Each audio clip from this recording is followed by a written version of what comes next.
নমস্কার, সবাই কেমন আছেন? পাড়ার রান্নাঘর উইথ ব্লগে আপনাদেরকে সকলকে স্বাগত। তো আজকে দেখুন আমি বানাবো মাছের মাথা দিয়ে মসুর ডালের ঘন্ট।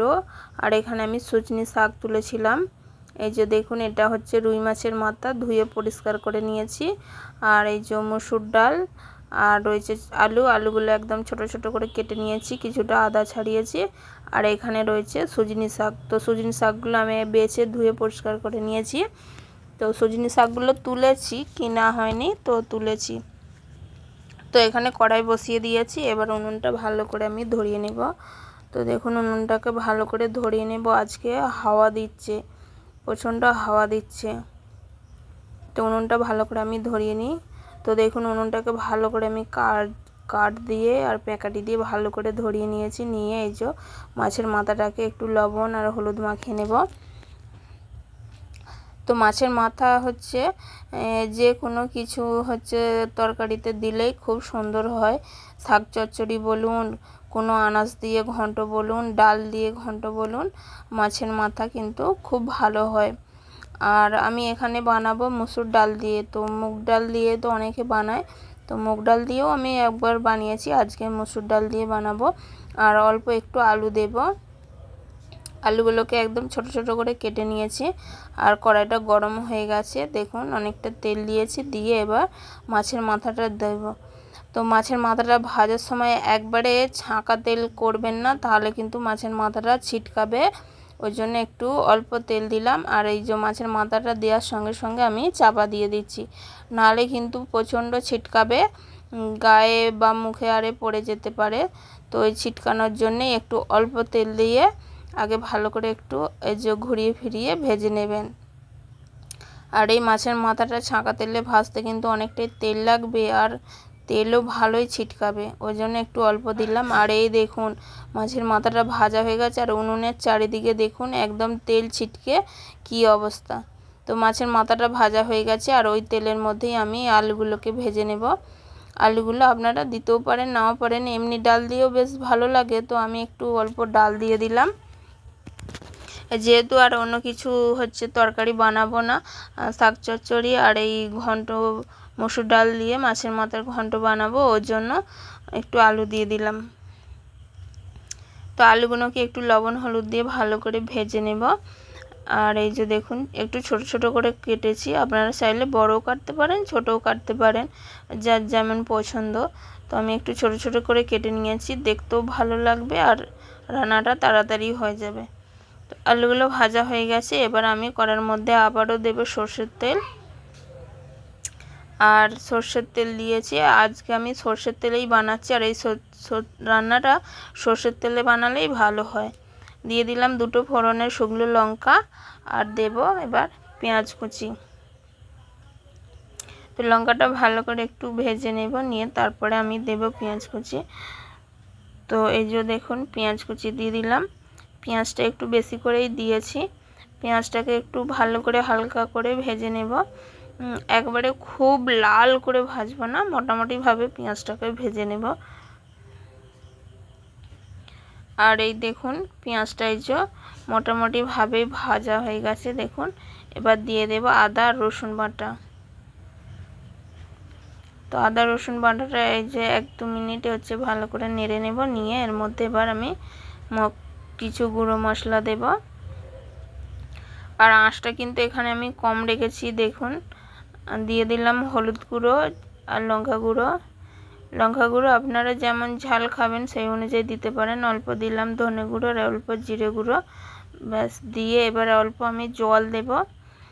মশলাটা আদা আর রসুনটা বেটে যে শিলটা ধুয়ে জলটা রেখেছিলাম, ওই জলটাই দিয়ে দেবো। এই দেখুন, পুরো জলটাই দিয়ে দিচ্ছি। আর এতে আমি একটু লবণ দিয়েছি। তো লবণটা আন্দাজ করে দেখে দেবেন, মাছের মাথায় লবণ মাখানো রয়েছে। আর আলুটা ভাজছিলাম, যে আলুতেও একটু লবণ দিয়েছি। তো এটাকে আমি ভালো করে কষিয়ে নেব। এই যে জলটা শুকিয়ে গেলে মশলাটা আমার কষানো হয়ে যাবে। তো ভালো করে আমি কষিয়ে নেব। এই দেখুন, জলটা শুকিয়ে গেছে আর মশলা থেকে তেল ছেড়ে দিয়েছে। তো আমার মশলা কষানো হয়ে গেছে। মশলা করার গায়ে না লেগে যায়, ওই জন্য একটু ভালো করে নাড়াচাড়া করে নিতে হবে। তো এইভাবে একটু নাড়াচাড়া করে নিলে হচ্ছে মশলার গায়ে আর লাগবে না। তো এবার আমি মসুর ডালটাকে ভালো করে ধুয়ে নেব। 1 থেকে 2 বার ধুয়ে নিলেই মসুর ডালটা ভালো করে ধোয়া পরিষ্কার হয়ে যাবে। তো মসুর ডালটা ভিজিয়ে রাখলেও হবে, আবার এমনি দিয়ে দিলেও হবে। অনেকে আবার ভিজিয়ে রাখে, তো আমি ভিজিয়ে রাখলাম না, আমি ধুয়েই দিয়ে দিচ্ছি। একবার ধুয়েছি, আর একটু দিয়ে ধুবো, আর একটু জল দিয়ে আর একবার আমি ধুয়ে নেব। এবার হাতে করে আমি তুলে তুলে ছেঁকে ছেঁকে দিয়ে দেব। আর এখানে ডালটা আমি নিয়েছি 50 গ্রাম মতো ডাল রয়েছে, খুব বেশি না, 50 গ্রাম মতো ডাল রয়েছে। যেহেতু আজকে আপনার দাদা খাবে না, তো আমি আর আমার বড় ছেলে খাবো। আর ছোট ছেলে তো হচ্ছে একটু আধটু তরকারি পাতি খায়, আর মাছ ভাজা বা ডিম হলে ওর খাওয়া হয়ে যাবে। তো ওর জন্য হচ্ছে ভাত করব, যে ওতে ডিম দিয়ে দেব। তো ওর জন্য একটু অল্প করেই ডাল নিয়ে বানাচ্ছি।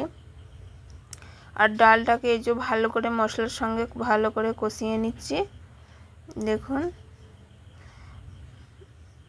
মশলাটা দেখুন একদম শুকিয়ে গেছে, আর কড়াটার গায়ে কিন্তু একটুও লেগে যাচ্ছে না। দেখুন এবার আমি ভেজে রাখা আলুগুলোকে দিয়ে দেব। ভেজে রাখা আলুটা দিয়েও ওই 1-2 মিনিট নেড়ে নেব, নিয়ে তারপরে আমি জল দিয়ে দেব। তো মশলাটা একটু বেশি করে ভালো করে কষালে কিন্তু কড়ার গায়ে আর ভালো করে লাগবে না। তো মশলাটা কষানোর কাছেই হচ্ছে অনেকের রান্নার স্বাদ বা রান্না ভালো হয়। অনেকে বেশিক্ষণ কষায় না, হচ্ছে জল দিয়ে দেয়, আবার অনেকে ভালো করে কষায়। তো ভালো করে একটু কষালে তেলটা যখন ছেড়ে দেবে মশলা থেকে, তরকারিটা আপনি কিন্তু খেতে সুন্দর হবে। তো এখানে আমি জল দিয়ে দিলাম, 1.5 বাটি মতো জল দিয়েছি। আর এই যে দেখুন ভালো করে ফুটিয়ে নিচ্ছি ডালটাকে, একদম গলে যায়। ডাল করলে যে ডালটা গলে যায় ওরকম ভাব করব না, ডালটা একটু গোটা গোটা থাকবে, দিয়ে দেব। তো এখানে ঝোলটা ফুটে গেছে, এবার মাছের মাথাটা দিয়ে দিচ্ছি। মাছের মাথাটা দিয়ে দিলে হচ্ছে ডালের সঙ্গে মাছের যে একটা আলাদা স্বাদ আছে, ওটা হচ্ছে তরকারির সঙ্গে মিশে বেশ ভালো লাগবে। আর মাছের মাথাটাকে আমি ঘেঁটে দেব না, যেহেতু আমার বড় ছেলে খায় না, ওই জন্য মাছের মাথাটা ঘেঁটে দেব না, গোটাই রেখে দেব। আপনারা চাইলে কিন্তু ঘেঁটে দিতে পারেন। তো আমিও ঘেঁটে দেব ভাবলাম, তারপরে আবার ও এসে বললো না আমি ঘেঁটে দিলে মাছের মাথাটা আর খাবো না। তো আমার ডাল চচ্চড়ি মাছের মাথা দিয়ে হয়ে গেছে। সামান্য একটু গরম মশলা গুঁড়ো দিয়ে দিলাম, আর দেব অল্প একটুখানি নামানোর সময় ঘি, একদম ছোট চামচের এই 1 চামচ দেখুন, একদম অল্প দিয়ে দেব ঘি। এই দেখুন একদম অল্প। তো আপনারা ঘিটা দিতেও পারেন, নাও পারেন। তো আমার হাতের কাছে ছিল, ওই জন্য একটু দিয়ে দিলাম। দিয়ে আবার এই যে একটু ভালো করে নেড়ে দিচ্ছি, দিয়ে এবার নামিয়ে নেব। আর এই তরকারিটা মুড়ি, রুটি, ভাত যা দিয়ে খাবেন তা দিয়েই কিন্তু খুব ভালো লাগবে, খুব সুন্দর লাগবে। তো আলু ভালো করে সিদ্ধ হয়ে গেছে, আর ডালও একটু গোটা গোটা রয়েছে, ডালগুলো একদম গলে যায়নি, একটু গোটা গোটা রেখেছি। তো এবার আমি নামিয়ে নিচ্ছি, হয়ে গেছে।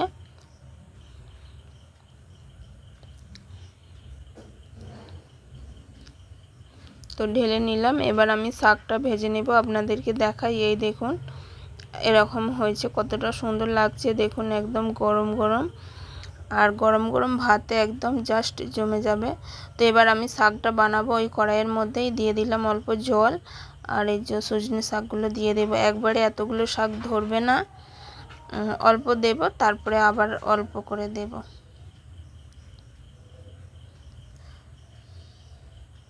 তো কড়াটা একটু ছোট, আর সজনে শাক এমনিতেই হচ্ছে যখন তুলে আনবেন তখন কিন্তু ঝিমিয়ে অল্প হয়ে যাবে, আবার একটু জল পেলে ধোয়ার পরে দেখবেন শাকটা ফুলে একবারে অনেক হয়ে গেছে। তো একটু লবণ দিয়ে দিলাম, দিয়ে আবার এই যে ডিশটা ঢাকা দিয়ে দেব। আর ওই সজনে শাকগুলো কমে গেলে তারপরে এই বাকি শাকটুকুও দিয়ে দেব। তো দেখুন ওই শাকগুলো একদম কমে গেছে, এবার বাকি শাকটুকু আমি দিয়ে দিচ্ছি। তো সজনে শাক একটু সিদ্ধ করতে হয়, হচ্ছে কড়াই দিয়ে দিলে নরম হয়ে গেলে ভাববেন যে হচ্ছে সিদ্ধ হয়ে গেছে, তা না, সজনে শাক কিন্তু একটু ভালো করে সিদ্ধ করতে হয়। তো এবার চাপাটা খুলে দেখি, এই দেখুন সজনে শাকগুলো কতটা ছিল আর কতটা কমে গেছে দেখুন। তো এটা নাড়তে নাড়তে আরও কমে যাবে, আর একটু কমে যাবে, এখনও কিন্তু অনেকটাই এই শাকগুলো ভাপেনি।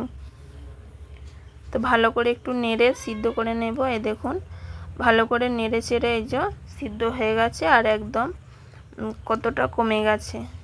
এবার আমি নামিয়ে নেব, চুবড়িতে ঢেলে নিচ্ছি, নিয়ে এবার জল ঝরিয়ে নেব। আবার কড়াটাকে ভালো করে ধুয়ে পরিষ্কার করে নিয়েছি।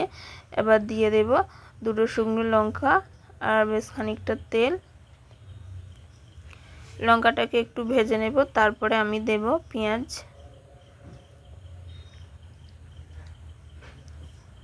তো লঙ্কাটা ভাজা হয়ে গেছে, এবার দিয়ে দিচ্ছি পেঁয়াজ। তো এখানে আমি 2টো পেঁয়াজ একটু মোটা মোটা করে কেটেছি। দেখুন শাকে পেঁয়াজ দিলে একটু মোটা মোটা করে কাটলে খেতেও ভালো লাগবে, শাকের সঙ্গে মুখে পড়বে পেঁয়াজ ভাজা, খেতে ভালো লাগবে।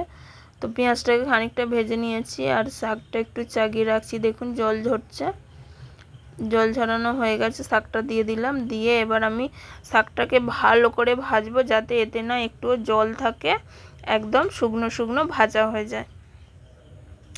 তো দেখুন শাকটা আমি একবারে শুকনো শুকনো করে এই যে ভেজেছি, দেখুন একটুও জল নেই। আর এর থেকে শুকনো করলে শাকটা কিন্তু আবার চিবে লাগবে। তো আমার শাক ভাজা হয়ে গেল। তো আজকে দুপুরের এই যে মেনু শাক ভাজা আর মাছের মাথা দিয়ে মসুর ডালের চচ্চড়ি। তো এই দেখুন সজনে শাক ভাজা আর মসুর ডাল, মাছের মাথা দিয়ে মসুর ডালের চচ্চড়ি। তো চলুন খাওয়া দাওয়া করে নেব। আপনারা তো জানেন যে ওকে খাইয়ে দিতে হয়। আর এই যে এখানে ভাত বেড়ে নিয়েছি আর শাক, এই যে তরকারিটা দেখুন। এবার ওকে একটু তুলে দেখাচ্ছি।